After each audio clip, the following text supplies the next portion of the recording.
Italy not at the World Cup. We're going to commiserate then, I suppose, with our correspondent Seema Gupta, who joins us from Rome. Seema, I know you were watching this last night. I mean, what on earth went wrong?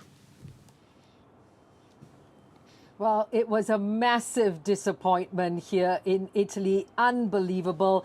It was hard, the road on the way here. We saw a change in coach and then eventually leading to the unbearable shock of having to go through playoffs yet again and being scarred by previous attempts as well. Now for the third time in a row, Italy, a four-time winner of the World Cup. The first time ever a winner is set to miss the tournament 3 consecutive times, and it's the topic in bars across the country. I spoke to one fan this morning who said it was a waste of time staying up till midnight last night to watch this game. Just a huge disappointment. Another saying, well, he was 14 the last time Italy was in a World Cup and a child when they actually won, so he doesn't even remember. Another saying, Italian children yet again will see a World Cup without Italy in it. So you can imagine the papers were covering this story. It's on the front page of every paper, let alone, of course, the sports papers. Here I have with me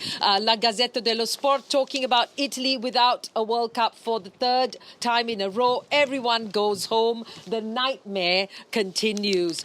And then you have the Corriere dello Sport paper with the photo that has become the image of this game. Pio Esposito expressing the despair when he missed that penalty. The game went all the way to penalty shootouts, and Italy, of course, losing there. A third failure, it says here. And then even in regular papers, not sports papers, Corriere della Sera, the Milan-based daily, has the photo of the disappointment. The Azzurri eliminated, the curse of the World Cup. The La Repubblica, the Rome-based daily, also the image of despair, everyone going home, and also the image of Gennaro Gattuso, the coach. He said he was sorry that he couldn't do it. And finally, La Stampa, the Turin-based daily, with that image as well, a disaster of a World Cup. So clearly just shock all round that for the third time in a row, Italy will not be in the World Cup. Seema, I was going to ask, presumably some kind of longer-term reflection is now needed, but as you said there, it's the third time in a row now. Is a kind of a longer, perhaps even longer-term reflection now needed?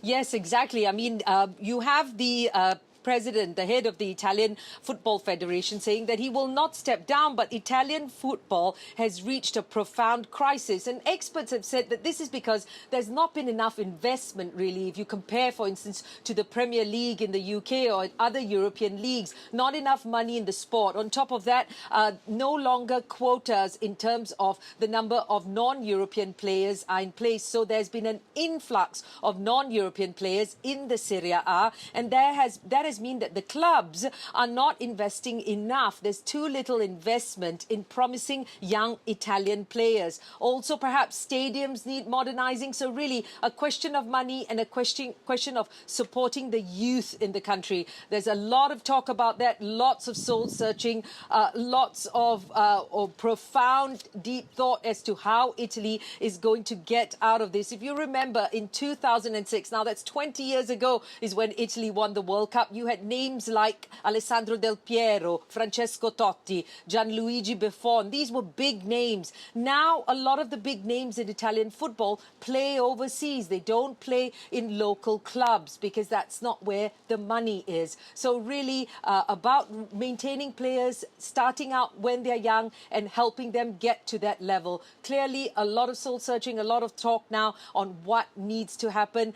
They have to scratch and really have a look at the entire system, is what many analysts are saying. Seema, commiserations to you, commiserations to everyone who's Italian. Next time, okay, next time.